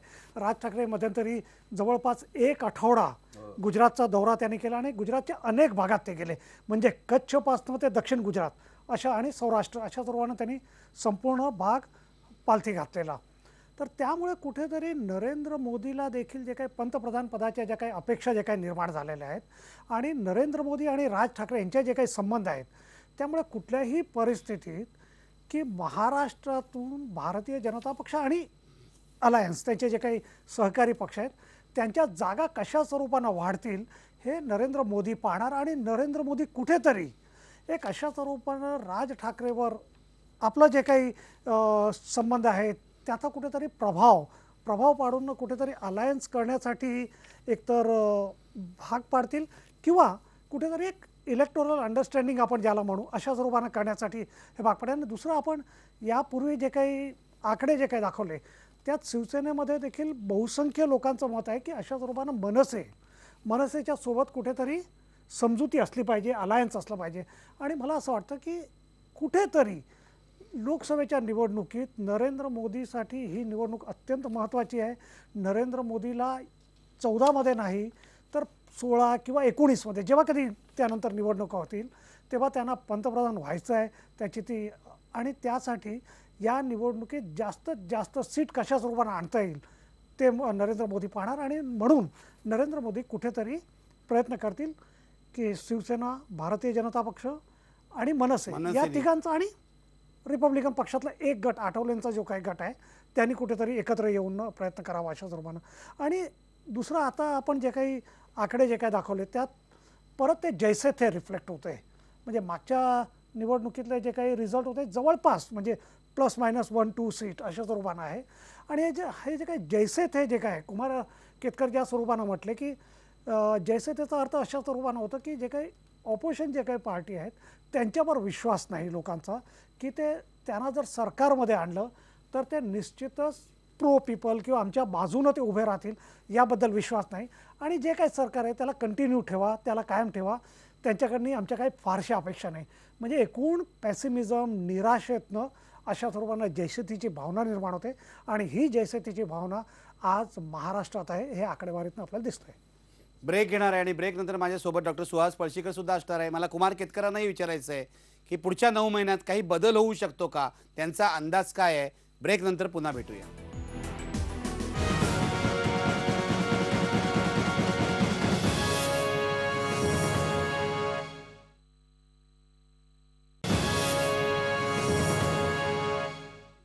लोकसभा निवडणुकीचा मागोवा घेणाऱ्या आपल्या कार्यक्रमाचे शेवटचे 2 सेगमेंट आहेत. या सेगमेंटमध्ये मी कुमार केतकरांपासून सुरुवात करणार आहे. कुमार केतकर, पुढच्या 9 महिन्यामध्ये म्हणजे आता जी परिस्थिती महाराष्ट्रात दिसते त्याप्रमाणे जैसे ते आहे, फार फरक पडणार नाही. 5 वर्षापूर्वी जे आकडे होते तसेच जवळजवळ दिसत आहेत, पण 9 महिन्यात काही महत्त्वाचे बदल होऊ शकतात का? एक महत्त्वाचा बदल होऊ शकतो, पण तो केवळ होऊ शकतो, आता आपण निश्चित सांगू शकत नाही. तो म्हणजे डिसेंबरमध्ये किंवा नोव्हेंबर शेवटच्या आठवड्यात डिसेंबरमध्ये मध्य प्रदेश, राजस्थान, छत्तीसगड आणि दिल्ली आणि मिझोराम हे 5 ठिकाणी निवडणुका आहेत, विधानसभा निवडणुका आहेत. आता अशी कल्पना करा की गोव्याला मोदींची नेमणूक मुख्यपदी झाल्यानंतर निवडणूक समितीच्या ह्या 5 निवडणुका येणार आहेत. ह्या 5 निवडणुकांमध्ये समजा अशी कल्पना करा, राजस्थानमध्ये परत काँग्रेसचं सरकार आलं, दिल्लीमध्ये परत शीला दीक्षितांचं सरकार आलं आणि मध्य प्रदेश आणि छत्तीसगडमध्ये भारतीय जनता पक्षाला फटका बसला, तर तो फटका त्या सरकारना बसला असं म्हटलं जाणार नाही, तो फटका मोदींना बसला असं म्हटलं जाईल. कारण मोदींनी नेशन वाईड कॅम्पेन सुरू केला आहे, मी हिंदू आहे, मी राष्ट्रवादी वगैरे जे काय असेल त्यांचं ते. त्याच्यामुळे त्या 5 निवडणुकांमध्ये काय होणार हा सगळ्यात महत्त्वाचा घटक पुढच्या काही महिन्यातला आहे. हा एक मुद्दा. दुसरा मुद्दा असंही धरा की तिथे भाजप निवडून आली, तर मग त्याचा परिणाम हा मोदींमुळे आहे असं भारतीय जनता पक्ष सांगणार आहे. त्यामुळे सगळ्यात महत्त्वाची घटना म्हणजे त्या 5 विधानसभांमध्ये काय होणार हे आहे. काँग्रेसनी किती प्रचार चांगला केला आहे, किती प्रचार चांगला होणार आहे, मनरेगा वगैरेंचा प्रचार होणार आहे का मध्य प्रदेश राजस्थानमध्ये, हे सगळे प्रश्न त्यावेळेला कळीचे ठरतील. त्यावेळेला लोकसभा 2014 ही बॅकग्राऊंडला गेलेली असेल. त्यामुळे लोकसभेच्यापर्यंत हा मधला टप्पा कसा क्रॉस केला जाणार आहे ह्याच्यावरती लोकसभा निवडणुका ठरणार आहेत. त्यामुळे लोकसभा निवडणुका आत्ताच्या अंदाजानुसार आपल्याला सांगता येणार नाहीत. पण कुमार, मला तुम्हाला विचारायचं आहे, मनसे काय करेल असं वाटतं? सगळ्यांना उत्सुकता आहे, लोकसभेला अलायन्स करेल की विधानसभेला शिवसेना भाजपबरोबर जाईल? मनसे अतिशय सफाईनी, आपण काही त्यातले नाही असं म्हणत परंतु शिवसेना आणि भारतीय जनता पक्ष यांच्याबरोबर इलेक्ट्रोल अंडरस्टँडिंग म्हणजे निवडणुकीचा एक प्रकारचा समझोता करेल. कारण महाराष्ट्र नवनिर्माण सेनेने जाहीरच केलं आहे, अप्रत्यक्ष किंवा प्रत्यक्ष, की आमची महाराष्ट्र नवनिर्माण सेना आहे, आम्ही काही दिल्लीमध्ये नाही आहे. त्यामुळे आम्हाला जर महाराष्ट्रामध्ये समजा 0 2-3 जागा मिळणार असतील तर आमची काही हरकत नाही. आणि ते इलेक्ट्रोल अंडरस्टँडिंग करताना ते असं म्हणू शकतील आम्ही कुठे आघाडी केली, आम्ही इलेक्ट्रोल अंडरस्टँडिंग केलं. आता इलेक्ट्रोल अंडरस्टँडिंग कसं कसं करतात हे मला वाटतं आपले भाई जगतापांना पूर्ण माहिती आहे. कित्येक वेळेला एखाद्याला सांगायचं अतिशय क्षीण उमेदवार इकडे उभा कर, त्यानंतर इकडे क्षीण उमेदवार उभा केलास किंवा नाही केलास तरी आम्ही तुला आतनं खालून आमच्या कार्यकर्त्यांची मदत करू. अशा अनेक प्रकारे इलेक्ट्रोल अंडरस्टँडिंग निवडणुकीच्या राजकारणात होतं. त्या प्रकारचं मनसे शिवसेनेबरोबर आणि भाजपबरोबर करू शकेल. आणि तसं केलं तर थोड्याशा त्यांच्या जागा वाढू शकतील, म्हणजे त्यांच्यातले मताची फुटाफूट तुलनेने कमी होईल. परंतु तरीसुद्धा माझं मगाचं मत असं आहे की लोकसभेचा ज्या वेळेला विचार होतो त्यावेळेला लोक सर्वसाधारणपणे राष्ट्रीय पातळीवरच्या भूमिकांचा विचार करतात. काही वेळेला आपल्याला निखिल असा अनुभव आलेला आहे की एकाच वेळेला एकाच बूथमध्ये लोकसभा आणि विधानसभाचं मतदान करताना सुद्धा लोकांनी हा विचार केलेला आहे. लोकसभेमध्ये काँग्रेसला आणि विधानसभेमध्ये प्रादेशिक पक्षांना असं मतदान झालेल्याचे संबंध देशभर आपल्याला दाखले देता येतील. त्यामुळे मनसे काय करेल तर मला वाटतं मनसे इलेक्ट्रल अंडरस्टँडिंग करेल, कदाचित आघाडी करणार नाही. कारण आघाडी केली की ती त्यांना पुढच्या विधानसभेपर्यंत टिकवावी लागेल, त्यांची अस्मिता दुखावली जाईल. त्यामुळे तशी ती अस्मिता न दुखावता आघाडी करतील. मला शेवटचा प्रश्न तुम्हाला विचारायचा आहे. या सर्वेच्या पहिल्या दिवशी म्हणजे सोमवारी आपण पूर्व भारतातली परिस्थिती पाहिली, पश्चिम बंगाल आणि बिहार पाहिलं, आणि त्यामध्ये असं दिसलं की त्या पूर्व भारतामध्ये ओरिसाही धरून काँग्रेस आणि भाजपचा मोठा प्रभाव नाही आहे, प्रादेशिक पक्षांचा प्रभाव आहे. काल आपण दक्षिण भारत पाहिलं, ज्यामध्ये आंध्र प्रदेशात काँग्रेसचं नुकसान होतं आहे आणि कर्नाटकामध्ये भाजपचं मोठं नुकसान होतं आहे आणि AIADMKचा प्रभाव आहे तामिळनाडूमध्ये. आज पश्चिम भारतामधल्या सुद्धा 2 राज्यांमध्ये फक्त गुजरातमध्ये नरेंद्र मोदींचा आणि भाजपचा प्रभाव दिसतोय. उद्या आपण उत्तर भारत बघणार आहोत, त्यानंतर राष्ट्रीय चित्र बघणार आहोत. पण 3 दिवसातलं हे चित्र पाहिलं, पूर्व भारत, दक्षिण भारत आणि आज पश्चिम भारत, तर तुम्ही काय निष्कर्ष काढाल? नाही, माझ्या मते आत्ता हा जो तुमचा सर्वे झालेला आहे हा सर्वे लोकसभा निवडणुकांचा असला तरी प्रत्यक्षात स्थानिक लोकांनी जे मतदान त्यांचं व्यक्त केलं आहे, मत व्यक्त केलं आहे, मन व्यक्त केलं आहे, ते प्रादेशिक पक्षांविषयी केलेलं आहे. प्रादेशिक पक्षांविषयी मत व्यक्त करताना किंवा त्यांची मनोभूमिका व्यक्त करताना त्यांची अशी धारणा आहे की आपल्या पक्षाने दिल्लीमध्ये काहीतरी घडवावं किंवा दिल्लीमध्ये यावं म्हणून झालेलं ते एक प्रकारे मत व्यक्त केलं गेलेलं आहे. परंतु तुम्ही आता गुजरात, महाराष्ट्र या सगळ्या राज्यांमधला आता गंमत म्हणजे अशी की मीडियानी आज जो सगळ्या वर्तमानपत्रांमध्ये मथळ्याचा विषय आहे की देशातली गरिबी कमी झालेली आहे, प्रचंड प्रमाणावर कमी झालेली आहे, ही सगळ्या हेडलाईन्समध्ये आहे. पण कोणत्याही इलेक्ट्रॉनिक मीडियानी त्याच्यावर साधी चर्चा पण केलेली नाही. ही जी गरिबी कमी झालेली आहे ती प्रादेशिक पक्षांच्या धोरणांमुळे नाही, हे लोकांना कळतंय. गरिबी हटावची घोषणेची खूप टिंगलही झाली आणि ते स्वप्न दाखवलं असं म्हटलं गेलं. परंतु 1971 ते 2013 या काळामध्ये गरिबी आता फक्त 20% आलेली आहे. ती त्यावेळेला जवळजवळ 46-48% होती. आता हे लोक अनुभव आहे लोकांचा, त्या पार्श्वभूमीवर कॅश ट्रान्सफर आणि मनरेगाचा विचार होणार आहे. आणि म्हणून लोकसभेच्या वेळेला अशा प्रादेशिक पक्षांच्या मतांचा अंदाज जर आपण व्यक्त केला तरी आपण तो फारसा गृहीत धरता कामा नये. लोकसभेला लोकसभेचं मतदान होईल आणि विधानसभेला विधानसभेचं होईल. लोकसभेच्या आधारे विधानसभाचं गणितसुद्धा बांधणं चुकीचंच ठरेल. पण लोकसभेला आजचं दृश्य, आज जर निवडणुका झाल्या तर लोकसभेला आजचं दृश्य तुम्हाला काय दिसतंय?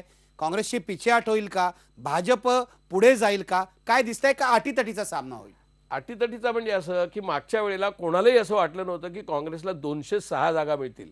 1989 मध्ये विश्वनाथ प्रताप सिंगांच्या विरुद्ध ज्यावेळेला उभं राहायचा प्रसंग आला तेव्हा काँग्रेसला 197 मिळाल्या आणि आता 206 म्हणजे 1989 नंतर प्रथमच एवढा मोठा आकडा काँग्रेसला 206 जागांचा मिळाला. तो कोणालाही अंदाज आलेला नव्हता. आता तो 206चा आकडा जर अवास्तव असेल तर तो परत ज्याला रॅशनल लेवल म्हणतात, प्रॅक्टिकल लेवल म्हणतात, तिथे येऊ शकतो. म्हणजे तो 160 ते 175 किंवा लोअर एस्टिमेटला 130 ते 145 येऊ शकतो. त्या पार्श्वभूमीवरती जर काँग्रेसला 130 ते 145 जागा मिळाल्या तर भारतीय जनता पक्षाला 150 ते 160 165 मिळू शकतात. त्यामुळे भारतीय जनता पक्ष त्या पार्श्वभूमीवरती थोडासा पुढे जाऊ शकतो काँग्रेसच्या आत्ताच्या, फक्त काँग्रेस, मी UPA NDA म्हणत नाही. परंतु तसं मिळाल्यानंतर कोणाला मित्रपक्ष मिळवण्याची क्षमता जास्त आहे तर ती काँग्रेसकडे आहे. त्यामुळे UPAचं राज्य आलं नाही तरी UPA पार्टिसिपेटेड काँग्रेसचं राज्य तिथे येऊ शकतं. NDAचं राज्य येण्याची शक्यता फार कमी आहे, कारण त्यांना मित्रपक्ष मिळवणं अतिशय कठीण आहे. परंतु मगाशी म्हटल्याप्रमाणे त्या निकालांवरती होणारा मानसिक परिणाम काही प्रमाणात या विधानसभांमध्ये असेल. जरी विधानसभांचं गणित वेगळं असलं आणि लोकसभांचं गणित वेगळं असलं तरी त्याचा मोदींचा जो काही तथाकथित परिणाम मानला जातो की मोदी आता एक मसिहास निर्माण झाले आहेत आणि ते सगळं करतात. प्रत्यक्षामध्ये गुजरातमध्ये पॉवर्टी रिडक्शन, कालच्याच तुमच्या चर्चेमध्ये स्पष्ट झालं होतं, गुजरातमधलं पॉवर्टी रिडक्शन हे अतिशय कमी आहे, महाराष्ट्रापेक्षा कमी आहे. महाराष्ट्र खूप पुढे आहे पॉवर्टी रिडक्शनमध्ये. असे अनेक पॅरामीटर्स आहेत की ज्याच्यात गुजरात मागे आहे. तशा प्रकारचं विधानसभा आणि लोकसभेमध्ये मतं आपल्याला व्यक्त झालेलं दिसेल. मी पुन्हा एकदा ब्रेक घेणार आहे आणि आत्ता जे पाहुणे आपल्या स्टुडिओमध्ये आहेत त्यांना निरोप देणार आहे. ब्रेकनंतर आपल्यासोबत डॉक्टर सुहास पळशीकर असणार आहेत. एक छोटासा सेगमेंट करणार आहे आणि त्यानंतर आजचा सवाल होणार आहे. पण आता ब्रेक घेऊया आणि उद्या बघणार आहोत आपण. लक्षात ठेवा, उत्तर भारतात काय परिस्थिती आहे. ब्रेकनंतर पुन्हा भेटू.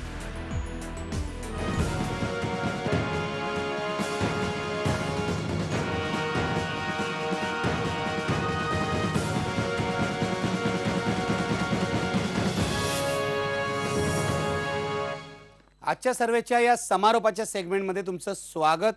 आता आपल्यासोबत आहेत डॉक्टर सुहास पळशीकर, ज्यांच्या CSDS मधल्या टीमनं हा सर्वे केलेला आहे IBN नेटवर्क आणि हिंदू या प्रतिष्ठित वृत्तपत्रासाठी. डॉक्टर सुहास पळशीकर यांना महाराष्ट्रातल्या परिस्थितीचं विश्लेषण करायला मी सांगणार आहे. डॉक्टर पळशीकर, मला सांगा, आपण जो महाराष्ट्रातल्या राजकीय परिस्थितीचा हा सर्वे केला आहे, ओपिनियन पोल घेतलेला आहे, त्यामध्ये फारसा फरक दिसत नाही आहे. जैसे थे परिस्थिती दिसते आहे. काँग्रेस आणि राष्ट्रवादी आणि शिवसेना भाजप या दोन्ही आघाड्यांच्या मतांच्या गणितात फार फरक पडत नाही आहे. थोडासा फरक पडतो आहे पण तो मोठा फरक नाही आहे. दोन्ही आघाड्यांबाबत नाराजी असताना महाराष्ट्रामध्ये हे चित्र का दिसतंय? महाराष्ट्रामध्ये काय झालेलं आहे की दोन्ही आघाड्यांमधली स्पर्धा जी आहे ती बऱ्यापैकी आता स्थिर झालेली आहे आणि मनसेचा असेल किंवा इतर पक्षांचा त्या स्थिर अशा स्पर्धेमध्ये हस्तक्षेप करण्याचा प्रयत्न अयशस्वी झालेला आहे. उदाहरणार्थ तुम्हाला असं दिसेल की एकूणच महाराष्ट्राच्या सर्व भागांमध्ये जरी राज्य सरकारबद्दल नाराजी असली तरी मत कुणाला देणार हा प्रश्न आहे. ही जी वाढलेली मतांची टक्केवारी दिसते ती मुख्यतः मागच्या वेळेला जे इतरांना मिळालेली मतं होती, म्हणजे अपक्ष असतील, स्वाभिमान पक्ष असेल, ह्यासारख्या पक्षांची मतं ही आत्ता काँग्रेसकडे गेलेली आहेत आणि त्याचा परिणाम म्हणून काँग्रेसची मतं थोडी वाढलेली दिसत आहेत आणि शिवसेना भाजपची मतंही वाढलेली दिसत आहेत. त्याचा अर्थ या राज्यामध्ये शिवसेना भाजपचं काही फारसं चांगलं नाही किंवा काँग्रेस आणि राष्ट्रवादीचं फार चांगलं चाललं आहे असा निष्कर्ष नाही काढता येणार. माझ्या मते निष्कर्ष असा आहे की पक्षीय स्पर्धा स्थिर झाली की प्रस्थापित पक्षांना त्याचा थोडाफार फायदा मिळतो. त्याचं महाराष्ट्र हे एक उदाहरण आहे. तुम्ही महाराष्ट्राच्या परिस्थितीचं विश्लेषण केलं आहे, पण आपण मगाशी गुजरातबाबत बघितलं होतं. मोदी विरुद्ध राहुल या मुद्द्याचा किती परिणाम होईल? इतर राजकीय प्रश्नांचा परिणाम इथे महाराष्ट्रातल्या परिस्थितीवर अजिबात होणार नाही असं दिसतंय का? महाराष्ट्रामध्ये याचा परिणाम तर नक्कीच होणार. गंमत अशी दिसते आपल्याला की महाराष्ट्रामध्ये मोदी विरुद्ध राहुल या स्पर्धेमध्ये राहुल गांधी हे फार मागे नाही आहेत इतर राज्यांच्या तुलनेत जर आपण पाहिलं तर. आणि थेटपणे जर पाहिलं की मोदी आणि राहुल यांच्यापैकी तुम्ही कुणाला निवडाल असं जर लोकांना विचारलं तर महाराष्ट्रामध्ये असं दिसतं की जवळपास दोघांचीही मतं सारखीच येतात. म्हणजे मोदी 37% आणि 36% लोकांना राहुल गांधी चालणार आहेत.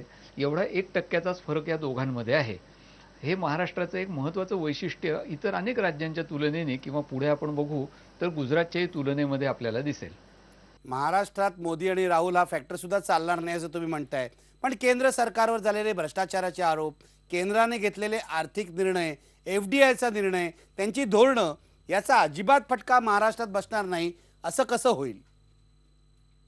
मगाशी म्हटलं तसं स्पर्धेचं चौकट ही मर्यादित आहे, बंदिस्त आहे आणि त्याचा फायदा काँग्रेसला मिळतो. दुसरं त्याचं कारण असं आहे की आपण जेव्हा विचारलं की वेगवेगळ्या योजनांचा लाभ तुम्हाला झाला आहे का केंद्र सरकारच्या, स्वास्थ्य विमा योजना असेल, मनरेगा असेल किंवा शिक्षणाच्या अधिकाराचा फायदा असेल, या प्रत्येकाबद्दल निदान 10% मतदारांना फायदा झालेला आहे. याचा अर्थ असा की कितीही कमी प्रमाणात आणि कितीही भ्रष्टाचारासह का असेना, पण लोकांपर्यंत जर काही योजना पोचत असतील आणि त्यांना त्याचा फायदा मिळत असेल, तर लोकमत तुमच्या पक्षाच्या कितीही प्रतिकूल असलं तरी प्रत्यक्ष मतांमध्ये त्याचं परिवर्तन होत नाही. आणि तिसरं माझ्या मते याचं कारण सरळ सरळ राजकीय कारण आहे. ते कारण असं आहे की किती आपण नाकारलं तरी महाराष्ट्रामध्ये काँग्रेस काय किंवा काँग्रेस NCP राष्ट्रवादी काँग्रेस या दोन्ही पक्षांचं राज्यभर जाळं आहे आणि त्या जाळ्याच्या मार्फत आपला पाठिंबा निर्माण करण्यामध्ये त्यांना जे यश येत आहे, तुम्ही लक्षात घ्या की फक्त 95 ते 99 5च वर्षे हे लोक सत्तेवर नव्हते, बाकी सतत ते सत्तेवर राहिलेले आहेत. त्याचा एक नॅचरल ॲडव्हान्टेज ज्याला आपण म्हणतो, नैसर्गिक फायदा, तो या स्पर्धेमध्ये त्यांना मिळतो आणि त्याचा सगळ्याचा एकत्रित परिणाम म्हणून महाराष्ट्रात इतर राज्यांच्या तुलनेने राज्य सरकारबद्दल जरी असंतोष असला, राज्य सरकारबद्दल जरी असमाधान असलं, तरी प्रत्यक्षात मतं देताना मात्र बहुसंख्य लोक काँग्रेस आणि राष्ट्रवादीकडे वळतात असं आपल्याला चित्र दिसतं. डॉक्टर पळशीकर, हा प्रश्न मी मगाशी कुमार केतकरांनाही विचारला होता, जतीन देसाईंना विचारला होता. महाराष्ट्रात शिवसेना भाजप रिपाईमध्ये युती आहे, असं मानलं जात आहे की या युतीमध्ये मनसे सामील झालं तर मोठा बदल होईल. मनसे फॅक्टर कितपत महत्त्वाचा ठरेल? शिवसेना भाजप मनसेकडे तुम्ही कसं बघताय? एक प्रश्न आपण असा विचारला होता लोकांना की भाजपने शिवसेनेला सोडून देऊन मनसेशी युती करावी का भाजपने शिवसेना आणि मनसे दोघांबरोबर युती करावी, आणि त्याला सगळ्यात जास्त मतदान जे झालेलं आहे ते या मताला झालेलं आहे की या तिघांनी एकत्र यावं, म्हणजे शिवसेना, भाजप आणि मनसे या तिघांनी एकत्र यावं. आणि एकूण सुद्धा शिवसेना आणि मनसे हे वेगळे आहेत हे अजून लोकांना पटत नाहीये. म्हणजे 55% लोकांनी असं मत सांगितलेलं आहे की शिवसेना आणि मनसे यांनी एकत्र येऊन निवडणुका लढल्या पाहिजेत. बरोबर आहे, लोकांना शिवसेना आणि मनसे एकत्र यायला हवं आहे.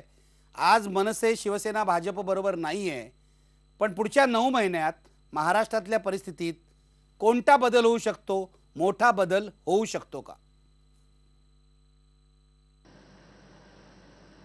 निश्चित होईल असं मला वाटतं. पहिली गोष्ट त्याच्यातला जो फॅक्टर आहे तो आघाड्यांचं राजकारण आहे. आज आपण ज्या आघाड्या आहेत असं गृहीत धरतोय त्या कशा चालतील आणि त्याच्यात नवीन कोणते लोक येतील. म्हणजे उदाहरणार्थ आपण सर्वेक्षण केलं त्याच्यामध्ये मनसे ही आघाडीच्या भाजप शिवसेनेच्या बाहेर आहे. वस्तुस्थिती अशी की आजही मनसेला 5% मतं तर मिळतायतच, पण मुंबई ठाण्यामध्ये भरघोस मतं मिळत आहेत. आणि त्यामुळे समजा अशी कल्पना क्षणभर करूयात की भाजप, शिवसेना आणि मनसे हे एकत्र आले आणि RPIही त्यांच्याबरोबर राहिलं, तर हे चित्र पूर्णपणे बदलू शकतं अशी सहज शक्यता आहे. त्यामुळे हा एक फॅक्टर झाला. दुसरा जो फॅक्टर आहे याच्यामध्ये तो म्हणजे महाराष्ट्रामध्ये नेहमीच मराठा समाज जो आहे, जो राजकीयदृष्ट्या अत्यंत जागृत आहे, त्या समाजातली अस्वस्थता जर राजकीय नेत्यांना हाताळता आली नाही तर निकाल उलटेपालटे होऊ शकतात. हे आपण 95 साली पाहिलेलं आहे. आणि याही वेळेला मराठा आरक्षणाचा मुद्दा असेल किंवा शेतीबद्दलची अस्वस्थता असेल, यापैकी कुठल्याही कारणामुळे जर मराठा समाजातला एखादा घटक दुखावला गेला तर निवडणुकीचे निकाल हे पूर्णपणे वेगळे लागू शकतात. त्यामुळे कुठल्याही कारणाने निवडणुकीचे निकाल किंवा आत्ता आपण जे प्रोजेक्शन करतो आहोत ते प्रोजेक्शन बदलू शकतं, हे सतत लक्षात ठेवलं पाहिजे. प्रोजेक्शन बदलू शकतं पुढच्या 9 महिन्यात, तशा प्रकारची समीकरण जर तयार करण्यात आली तर. पण डॉक्टर पळशीकर, मला आता थोड्याशा राष्ट्रीय चित्राकडे जायचं आहे. पहिल्या दिवशी आपण पूर्व भारत बघितला, काल दक्षिण भारत बघितला, आज पश्चिम भारत बघतोय. असं दिसतंय की पूर्व भारतामध्ये काँग्रेस आणि भाजपचा फारसा प्रभाव नाही आहे, तिथे प्रादेशिक पक्षांचा प्रभाव आहे. त्या उलट पश्चिम भारतामध्ये काँग्रेस विरुद्ध भाजप असं सरळ सरळ चित्र आहे. पश्चिम भारतात राष्ट्रीय स्तरावरचं चित्र काय दिसेल असं तुम्हाला वाटतं आणि त्याचा दिल्लीत काय परिणाम होईल? पश्चिम भारत हा मुख्यतः भाजपला हात देणारा किंवा भाजपला समर्थन देणारा प्रदेश आहे असं मला वाटतं. याचं कारण महाराष्ट्रामध्ये त्यांची पिछेहाट होत नाहीये, पण गुजरातमध्ये मात्र त्यांची घोडदौड होतीये. आणि महाराष्ट्रासारख्या मोठ्या राज्यात पिछेहाट न होणं हे भाजपच्या दृष्टीने खूप फायद्याचं आहे, खूप महत्त्वाचं आहे. शिवाय महाराष्ट्रामध्ये शिवसेनेसारखा त्यांचा एक NDA मधला भागीदार अस्तित्वात आहे आणि त्यामुळे एकूण त्यांची जी बेरीज असेल भाजप आणि शिवसेनेच्या जागांची आणि मतांची ती महाराष्ट्रामध्ये रिझनेबल चांगली असेल आणि त्यामुळे ही दोन्ही राज्य मिळून भाजपचं जे काही भवितव्य आहे ते थोडंसं उज्ज्वल करायला नक्की पुढच्या निवडणुकीमध्ये मदत करतील असं आत्ताच्या सर्वेक्षणात तरी दिसतंय. म्हणजे भाजपच्या पथ्यावर पडेल असं तू म्हणताय. पण आजपर्यंत आपण पूर्व भारत, दक्षिण भारत किंवा पश्चिम भारत बघितलं, त्यामध्ये फक्त गुजरात सोडला तर नरेंद्र मोदींच्या नेतृत्वाचा प्रभाव कुठेही दिसत नाहीये आजपर्यंत. याचा अर्थ तुम्ही कसा लावताय की यापुढच्या सर्वेमध्ये तो प्रभाव दिसणार आहे? ते अगदी खरं आहे. खुद्द भाजपमध्ये सुद्धा मोदींचा प्रभाव हा गुजरातमध्ये जास्त आहे. मग भाजपच्या बाहेर जर तुम्ही पडलात तर अर्थातच त्यांचा प्रभाव भारताच्या इतर भागांमध्ये फारसा नाहीये. मला असं वाटतं की मोदींच्या प्रभावाचं क्षेत्र जे असणार आहे ते आपल्या उद्याच्या चर्चेत म्हणजे उत्तर भारताच्या चर्चेमध्ये जास्त येईल. त्यातल्या त्यात गुजरातच्या बरोबर जात असेल काही तर उत्तर भारतामध्ये कदाचित मोदींना थोडा जास्त पाठिंबा मिळेल. बाकीच्या भारतामध्ये अजूनही राष्ट्रीय नेते ही त्यांची प्रतिमा प्रस्थापित व्हायची आहे हे मात्र नक्की आहे. डॉक्टर सुहास पळशीकर धन्यवाद. सगळ्या पाहुण्यांना पुन्हा एकदा धन्यवाद देतो. 8 वाजल्यापासून ही सगळी चर्चा आणि ओपिनियन पोल आपण पाहतो आहोत. आज इथेच थांबतो, पण लक्षात ठेवा उद्या बरोबर 8 वाजता पुन्हा आपण भेटणार आहोत आणि पाहणार आहोत उत्तर भारतातले चित्र, उत्तर भारतात राजकीय परिस्थिती काय आहे. पहा फक्त IPL.